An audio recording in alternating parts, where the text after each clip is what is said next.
agreeing to share it. You're It's welcome. significant. Yeah. One of the really intriguing parts of Franz's story, to me at least, is the majority of the people that went to Vietnam were probably drafted. You might have signed up if you were going to be an officer or something, or fly jets, but most people were drafted. Franz's family felt that even though they were new arrivals to the United States welcomed them in. And to repay the United States, Franz signed up voluntarily, as did your brother, correct? My brother did try to join, but oddly enough, he was such a big, strong physical specimen, and he failed the entrance physical, which was very strange. He was a hunter, a fisherman. I mean, an ideal, the kind of guy who could win Vietnam all by himself. Right. But he had this mobility issue at his ankles where he failed the physical, so he couldn't go in, which Yeah. was a huge disappointment. Yeah, but the fact that your family felt that you needed to repay the United States for making you part of the fabric of the country, to me that's very intriguing at the time when there was draft dodgers and people going to Canada and all that kind of stuff. Yes. And here's the Vandenbroek family saying, here. Yes. How generous. Right, correct. We Good point. needed to do this. Yes. And my dad was a POW with the Japanese, so serving in the military in World War II, serving in the military was considered honorable in our family. So when the subject of what happened to me after this event came up, Vietnam, I was very confused initially. What does that have to do with drag racing? Well, why would you want to be interested? But then I think it was John who explained it to me. That was part of the fabric of society, and everybody who was young and raced cars probably had this thing hanging overhead. You could get drafted, and there's this event, and so I think I probably understand the connection a little bit better now. So if there's any interest in that, we can talk about that a little bit. Yes, please. Go ahead. Everybody has a connection with somebody that they knew, I think, that served. And of Or course, somebody they lost. This was my next point. We had a classmate. Billy and I went to the same high school, and we had a classmate that was a couple of years ahead of us, who served also and volunteered. His name was Ainan Rourke. Long story short, he sacrificed his life in Vietnam and was posthumously awarded the Congressional Medal of Honor. Wow. For his service. He's buried at a National Cemetery at Fort Rosecrans in San Diego, and that's my connection from the family that I knew and somebody that I knew that was a couple of years ahead of me. So we all have this Vietnam connection. Yeah. It is large All in of all us. of our lives. All of us. So Yeah, that's why we would like to hear your story, sir. Okay, so here we are, Bakersfield, 1966. I was 17 years old. March. 1 month later, March, right? March, yeah, right. 1 month later in April, I turned 18. And when you turn 18, you're required to sign up for the draft board, which we did. And then by November, I was in the Army, taking basic training at Fort Ord near Monterey. This is my basic picture. There you A handsome young man. I think so. Yeah. And then in basic training, I didn't volunteer for the draft. I didn't volunteer to join the Army. I volunteered for the draft, which is a little bit different in that the draft is a 2-year commitment. Enlisting is a 3-year commitment. So basically, I told the draft board, the next time you need people, move me to the top of the list. I didn't know enough about the Army at the time. I was willing to go for 2 years, not quite sure about 3.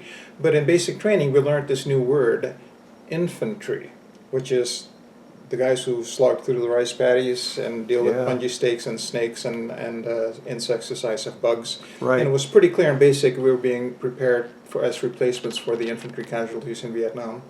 And initially I was okay with going into the infantry, except for 2 things that bothered me.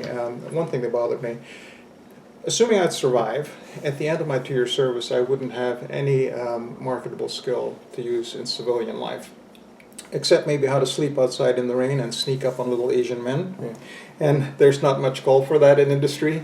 But the Army had a solution, as they always do. They offered me a helicopter maintenance school, a technical school in Virginia. So I would learn how to be a mechanic on helicopters. And in exchange for that school, I had to sign up for a 3rd year of service, which was fair. Yeah, and helicopters at the time were like computers are today. It was really exciting, a helicopter, Bell Corporation, all this kind of thing. it would serve you well to be a helicopter mechanic in the civilian life. It did, you know, so that was part of the appeal, and I also part of the appeal was that it sounded like a safe job, which it was, as long as you were working on helicopters. But within a year and 3 months or so, I was shipped off to Vietnam, and I was a helicopter mechanic. But I didn't realize until it was too late that once you get to be fairly good at mechanicking on a helicopter, you're assigned to one specific helicopter. You get a new title, crew chief. Your job is to make sure that helicopter is always safe and ready to fly when it's needed. And just to make sure you do your job, whenever it's in the air, you're on it. And my spot was a little canvas stool in the open doorway on the left side of the cabin, where I sat with an M60 machine gun in my hands. And it looks like this. Yeah, right. So this was about 16 months after the Surfers Bakersfield meet. And this is my helicopter.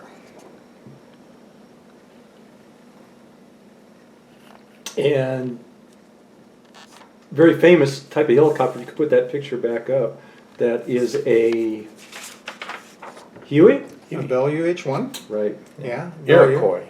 Iroquois. Yeah, this is the iconic, probably the iconic piece of equipment in Vietnam. You know, Yes. between this and the M16, you see this, you see an M16, that's Vietnam. Got it. Yeah. Got it. So I started flying missions in April of 1968. I was 19 years old. And within the next, by the time mid-May came around, I had lost 3 helicopters and 2 pilots to enemy action and a crash. And you were on those? Yes. You were on those helicopters when they went in? Yeah. Oh, jeez. And the crash killed one of the pilots, but it didn't injure me. And shortly after that, I was transferred from a transport helicopter platoon to a gunship platoon. And a helicopter gunship is a heavily armed attack helicopter, and then we don't carry troops and supplies. We just find the enemy and engage him. This would be a gunship, and this is the armament on a gunship. These are 2.75-inch rockets. There's 7 of them, and these are 6-barreled miniguns that can spit out 4,000 rounds per minute. So fast that we would use our ammo in 20 seconds. Jeez. So we slowed them down to 2,000 just to Wow. preserve ammunition. Got it. So we flew gunships until November 1968 when my year in Vietnam was over. But then instead of rotating home, I concluded my place was with my buddies in Vietnam, and I extended my tour 6 months. And made 3. In March 1969, 3 years after Bakersfield, my helicopter went down and clobbered a rice paddy, disintegrated, rolled over, and this was the result. My goodness. Yeah. Yeah. And as for me personally, that was the result. Yeah. Yeah. Yeah. And so that was my ticket out of Vietnam. It took a year to recover. And what were the injuries from? Broken arm and some superficial injuries to the chin, but the arm had fractured completely through, but fortunately the bone didn't stick out. You know, I saw the x-ray and the bone was totally separated. Took about a year for it to heal, but I was discharged in the meantime. So that would be about 1969. And this would be my discharge picture. Wow. Well, thank you for your service, Frank. Oh, you're very Yes, welcome. sir. Yes, Yeah, sir. you And know, Johnny, you have some things to Well, say? yeah, one note about where I'm going with this is with Colonel McNair, and subsequently his rescue of what took place. If you could tell that story a little bit too, going I back can. to the crash, because there's a full circle on this one as well. There is a full circle. You know, when my helicopter plowed into the ground in 1969, there is a command and control helicopter that's piloted by the battalion commander, and he flies at 2,000 feet. He's kind of directing operations at the ground level, and we in the gunship fly low and slow, trying to find and engage the bad guys. So the command and control helicopter was flown by Lieutenant Colonel Carl McNair. He's not supposed to come lower than 2,000 feet because you don't want your commanders to be exposed to enemy fire. Right. But he was flying over us. He saw the crash. He got on the radio immediately. He said, "We've got a gunship down. I need a rescue helicopter right now in this sector, right here." And I guess his radio just lit up. People were saying, "We're on our way. We'll be there in 20 minutes," or "We're 15 minutes away." We can, lots of volunteers to get us out of that rice paddy because we're about 150 feet away from a bunch of bad guys and they didn't like us being there. It turned out that would take too long, so the colonel decided, "I'm going to pluck these guys out of the rice paddy." So he came down 2,000 feet. And by this time, I'm lying in the rice paddy trying to figure out why my arm won't move. I was going into shock. Yes. The helicopter on impact threw me out the door, and the belt somehow just snapped or gave way, and it just launched me. Fortunately, it was a soft rice paddy. But by the time I came to my senses, which was probably about a minute or so, here this helicopter landed, and it was Colonel McNair. And his crew hopped out, and they dragged me out of the mud and threw me in the back of the helicopter, and it seemed like within a minute or so we were gone, out of there. He dropped me off someplace at a hospital, and from there I didn't see him again until about 50 years later. 50 years later. Yeah. Yeah. When I Full decided circle. Here we to go. Google him. I mean, I knew his rank, I knew his name. Lieutenant Colonel McNair, Vietnam, 1969. Turns out he had stayed in the Army and he'd retired as a Major General, very, very high up.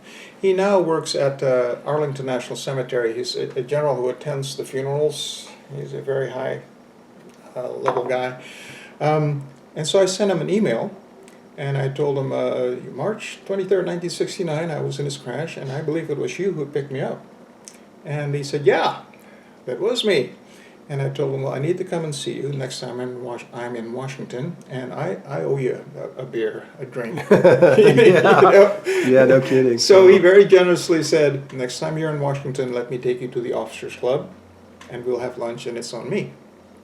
So I guess about 3 years ago, Karen and I flew to Washington, and we met him at the Officers Club, and we waited for him in the waiting room, and he marches in, and he still looks like a general, still upright, right? And he sees me, he spreads his arm, he gives me a hug, and he says, "You look a whole lot better than you did 50 years ago." Yeah, yeah. So Colonel McNair, now General retired, Major General McNair, and I had a lunch, and it was his treat, and this is a picture of him. Yeah, And wonderful. I brought him a hat with our unit insignia, Oh, nice. which he put on. Nice. He loved the hat. Yeah, I bet he did. Great picture. Yes, very good. Very good. Turns out that Colonel McNair, retired Major General McNair, put Army aviation on the map. He is in the Army Aviation Hall of Fame as the guy who made Army aviation a separate branch of the United States Army. So that the helicopters have their own little division here, and it was his doing. Wow. He's still alive, and one day I'll hope to meet him again. Wow. But again, the great circularity of life. Yes. There's another example. And because of your actions at this particular incident, though, didn't you receive an award for that? Got a Purple Heart because the arm was broken. Yes. But yeah, at the beginning of my career, within the first 5 weeks of flying helicopters, I did earn a Distinguished Flying Cross for a mission that we had, which unfortunately also resulted in the death of a pilot.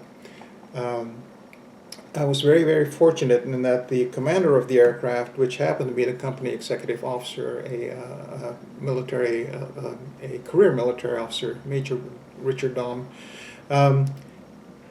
he believed he was being put in for an award for this mission, a Silver Star, and he announced when he heard about it, he said, "Well, if I get the Silver Star, the crew needs to get a Distinguished Flying Cross because they were part of the mission as well." And that's exactly what happened. Wow. So we landed at DFC for that. Thank you for sharing that. Yeah, Oh, you're very definitely. welcome. We appreciate it. Yeah.